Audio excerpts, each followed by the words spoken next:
취업 준비 때문에 서울로 올라온 첫날이었어요. 언니는 제가 온다는 걸 알고 있었지만 형부는 전혀 모르고 계셨죠. 언니가 아직 말하지 않았거든요. 언니 아파트는 신축 빌라의 2층이었어요.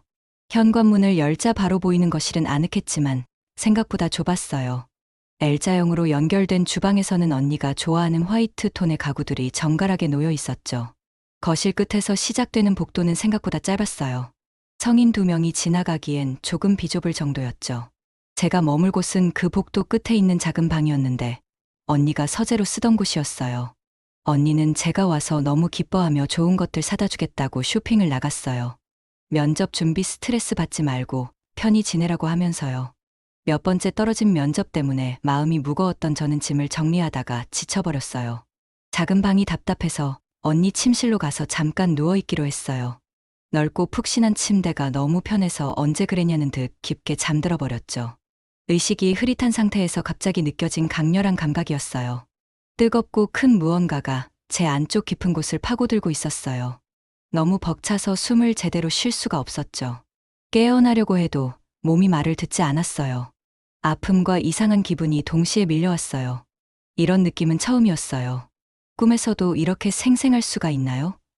온몸이 그 거센 침범에 떨리고 있었어요. 점점 더 격해지는 움직임이었어요. 아픔은 사라지고 이상하고 달콤한 기분만 남았죠. 이런 감정을 느낄 수 있다는 게 믿어지지 않았어요. 꿈이었으면 좋겠다는 생각과 동시에 이것이 너무나 생생한 현실이라는 걸 알 수 있었어요. 등 뒤에서 들려오는 거친 숨소리가 있었어요. 뜨거운 체온이 모든 걸 증명하고 있었죠. 그때 귀가에 스친 낮은 속삭임이 들렸어요. 더 흥분됐어 라는 말과 함께 제가 너무 사랑스럽다는 중얼거림까지. 순간 온몸이 얼어붙었어요. 이 목소리는 형부였거든요. 형부가 저를 언니로 착각하고 있었던 거예요. 제가 온 줄 모르는 형부가 침실에 누워있는 뒷모습을 보고 아내라고 생각했던 거죠. 언니의 남편이 지금 제 몸을 잘못된 거라는 걸 알면서도 이 뜨거운 감각을 멈추고 싶지 않은 제가 있었어요. 하면 안 되는 일이라는 걸 알면서도 그 금기로 인한 짜릿함을 부인할 수 없었죠. 그런데 갑자기 움직임이 멈췄어요. 형부의 손이 제 어깨를 만지더니 몸을 돌리려고 하는 거예요. 아, 안 돼요. 들키면 안 되는데. 저는 더욱 깊게 잠든 척하며 몸에 힘을 빼려고 했어요. 천천히 제 몸이 돌려졌어요. 눈을 꼭 감고 있었지만 형부의 시선이 제 얼굴에 머물러 있는 게 느껴졌어요. 갑작스럽게 들려온 충격받은 신음소리. 완전히 얼어붙은 형부의 목소리였죠. 저는 여전히 잠든 척하며 숨을 고르려고 했어요. 뒤로 물러서는 소리가 났어요. 형부가 침대에서 급하게 일어나는 것 같았어요. 거친 숨소리와 함께 뭔가 바닥에 주저앉는 소리까지 들렸죠. 자책하는 듯한 신음소리가 계속 들려왔어요. 벽에 기대는 소리, 그리고 무거운 한숨까지. 저는 여전히 눈을 감고 가만히 있을 수밖에 없었어요. 한참이 지나고 나서야 발소리가 멀어졌어요. 문이 조심스럽게 닫히는 소리가 들렸죠. 마침내 혼자가 된 저는 천천히 눈을 떴어요. 그제서야 몸을 움직일 수 있었거든요. 다리가 후들거렸어요. 방금 일어난 일이 정말 현실인가요? 몸 곳곳에 남아있는 감각이 모든 걸 증명하고 있었어요. 화장대 거울 앞에 선 제 모습은 낯설었어요. 붉어진 얼굴, 흐트러진 머리카락, 그리고 목과 어깨에 남아있는 흔적들까지. 정말로 일어난 일이었구나. 거울 속 제 눈동자가 흔들리고 있었어요. 피해자가 된 기분보다는 뭔가 금기를 경험한 짜릿함이 더 컸어요. 이런 제 자신이 무서웠어요. 하지만 동시에 이 비밀스러운 경험이 저만의 것이라는 사실에 묘한 만족감을 느꼈거든요.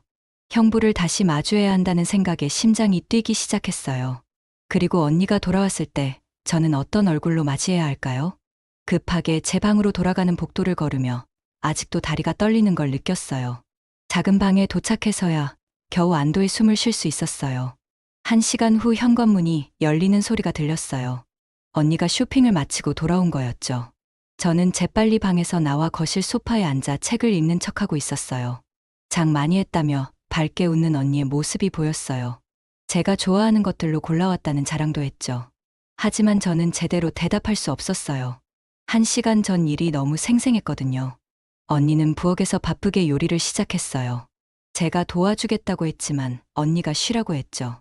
취업 준비하느라 힘들 텐데 뭘 도우냐며 웃는 언니의 모습이 평온해 보였어요. 저녁 무렵이었어요. 평소보다 늦은 시간이었죠. 아마 오늘 일찍 와서 벌어진 일 때문에 일부러 늦게 오신 것 같았어요. 현관문이 열리며 들려오는 형부의 인사소리가 평소와 달랐어요. 어색하고 조심스러웠죠. 언니는 기다렸다며 반갑게 맞이했지만 형부는 저와 눈을 마주치려 하지 않았어요. 제가 언제 왔냐는 형부의 질문에 오늘 오후에 왔다고 대답했지만 형부의 얼굴은 창백해져 있었어요. 언니가 미안하다며 깜빡하고 말 못했다고 사과하더라고요. 저녁 식사 시간은 특히 어색했어요. 언니는 제가 좋아할 만한 반찬들을 계속 권했지만 저는 제대로 먹을 수 없었어요. 형부도 마찬가지였죠.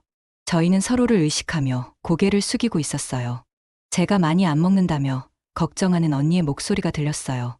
서울 올라와서 컨디션이 안 좋냐는 질문에 괜찮다고 대답했지만 목소리가 떨렸어요. 그날 밤 제 방에서 저는 잠들 수 없었어요. 복도 너머 언니 부부방에서 들려오는 소리들이 신경 쓰였거든요.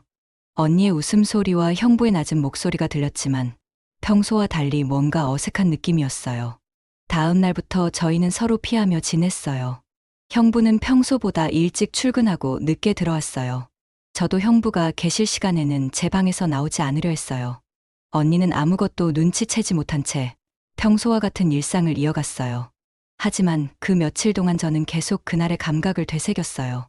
샤워를 할 때도, 잠들기 전에도, 제 방에서 혼자 있을 때도 형부의 뜨거운 체온과 거친 숨소리가 떠올랐어요. 그리고 제 안을 가득 채웠던 형부의 것까지도요.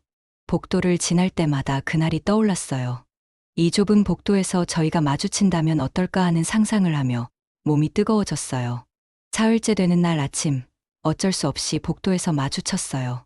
언니가 샤워하는 동안 저는 제 방에서 나오고 있었고, 형부가 화장실을 이용하려고 복도를 지나고 계셨거든요. 그 복도는 우리 집보다 훨씬 좁았어요. 양쪽 벽에 손을 뻗으면 닿을 수 있을 정도였죠. 불과 서너 걸음이면 끝나는 거리였지만 그 순간만큼은 온 세상처럼 느껴졌어요. 좁은 복도 한가운데서 저희는 멈춰 섰어요. 이 좁은 공간에서는 피할 곳이 없다는 걸 깨달았어요. 화장실 문은 닫혀 있었고 양쪽 끝은 각자의 방이었죠. 서로 지나가려면 몸이 스칠 수밖에 없는 구조였어요. 형부의 얼굴이 바로 앞에 있었어요. 등을 돌린 채로 서 있던 저는 돌아볼 용기가 없었어요. 하지만 형부의 뜨거운 시선이 느껴졌거든요. 형부가 한 걸음 더 가까이 오셨어요. 저희 사이의 거리가 더욱 좁혀졌죠. 복도가 좁아서 형부의 몸이 제 등에 닿을 뻔했어요. 그때 형부의 손이 벽을 짚으려다 제 손과 스쳤어요. 순간 전기가 흐르는 듯한 느낌이 들었죠. 형부의 큰 손이 제 작은 손을 살짝 덮었어요. 뜨겁고 거칠한 손이었어요. 그날 제 몸을 어루만졌던 바로 그 손이었죠. 화장실에서 샤워기 소리가 멈추는 게 들렸어요. 언니가 곧 나올 것 같았어요. 저희는 재빨리 손을 떼었죠. 저는 급하게 제 방으로 들어갔고 형부는 화장실로 향했어요. 언니가 어떤 소리냐고 묻는 목소리가 들렸어요. 복도에서 발소리가 났다고 대답하는 형부의 목소리도 들렸죠. 제 방에 도착한 저는 가슴을 쓸어내렸어요. 방금 전 형부와의 접촉에서 느낀 전율이 아직도 온몸에 남아 있었거든요. 단 몇 초의 손길만으로도 그날의 모든 감각이 되살아났어요. 그날 밤 저는 한잠도 잘 수 없었어요. 형부의 손길이 자꾸만 떠올랐거든요. 이런 제 자신이 낯설었어요. 피해자가 된 기분은 전혀 들지 않았어요. 오히려 그 기억이 저를 자꾸 불러들이는 것 같았어요. 처음 며칠간은 정말 피하려고 했어요. 그래야 한다고 생각했거든요. 하지만 그 기억은 생각보다 끈질겼어요. 마치 중독처럼 저를 사로잡았죠. 일주일이 지나자 저는 그 유혹에 조금씩 굴복하기 시작했어요. 다음 날 저녁 식사 시간, 저는 일부러 형부 맞은편에 앉았어요. 언니는 부엌에서 반찬을 가져오느라 바빴죠. 조용히 신발을 벗고 발가락으로 형부의 정강이를 살짝 건드렸어요. 형부가 깜짝 놀라며 저를 쳐다봤지만 저는 태연하게 밥을 먹는 척했어요. 언니가 돌아와 앉자 저는 더욱 과감하게 발로 형부의 다리를 어루만지기 시작했어요. 형부의 얼굴이 점점 상기되는 게 보였어요. 언니는 전혀 눈치채지 못한 채 오늘 있었던 일들을 얘기하고 있었어요. 저는 발가락으로 형부의 종아리를 따라 천천히 올라갔죠. 형부가 수저를 놓칠 뻔했어요. 괜찮냐며 걱정하는 언니에게 형부는 손이 미끄러졌다고 어색하게 대답했어요. 저는 더욱 과감하게 발을 움직였어요. 형부의 허벅지까지 올라가며 살짝 압력을 가했죠. 형부의 숨소리가 가빠지는 게 느껴졌어요. 하지만 언니 앞에서는 아무 표정도 지을 수 없었죠. 그 모습을 보니 전신에 전류가 흐르는 것 같았어요. 식사가 끝나고 언니가 설거지를 하러 부엌으로 갔을 때 형부는 저를 똑바로 쳐다봤어요. 그 눈빛에는 당황스러움과 함께 뭔가 다른 감정이 섞여 있었어요. 저는 미소를 지으며 제 방으로 들어갔어요. 오늘 밤에는 뭔가 일어날 것 같은 직감이 들었거든요. 자정이 넘어서였어요. 집안이 조용해진 후에도 저는 잠들 수 없었어요. 복도에서 작은 발소리가 들렸어요. 누군가 조심스럽게 걸어오고 있는 것 같았죠. 제 방은 현관문에서 가장 멀리 떨어져 있었어요. 복도 끝쪽이라 현관 쪽 소리는 잘 안 들렸지만 복도에서 나는 소리는 고스란히 들렸거든요. 벽이 얇아서 발소리 하나하나까지 생생하게 전해졌어요. 제 방 문 앞에서 발소리가 멈췄어요. 가슴이 미친 듯이 뛰었어요. 문틈으로 희미한 그림자가 보였어요. 형부가 제 방 앞에서 망설이고 계시는 것 같았어요. 저는 조용히 일어나서 문 가까이 다가갔어요. 문 너머로 형부의 거친 숨소리가 들렸어요. 형부도 저와 같은 마음이었나 봐요. 용기를 내서 문을 살짝 열었어요. 복도에 서 있던 형부와 눈이 마주쳤죠. 어둠 속에서도 형부의 흔들리는 눈빛을 볼 수 있었어요. 말없이 저는 뒤로 물러서며 형부를 방 안으로 들어오게 했어요. 형부는 망설이다가 조심스럽게 안으로 들어왔어요. 문이 닫히자 저희는 서로를 바라봤어요. 어둠 속에서도 서로의 마음을 알 수 있었죠.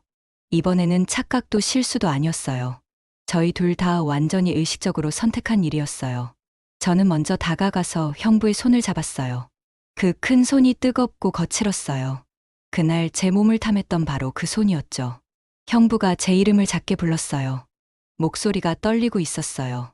저는 고개를 끄덕이며 괜찮다고 속삭였어요. 이번에는 제가 주도했어요. 형부의 얼굴에 손을 올리고 천천히 다가갔어요. 형부의 뜨거운 뺨을 느끼며 입술을 맞췄어요. 부드럽지만 간절한 키스였어요. 형부의 손이 제 허리를 감쌌어요.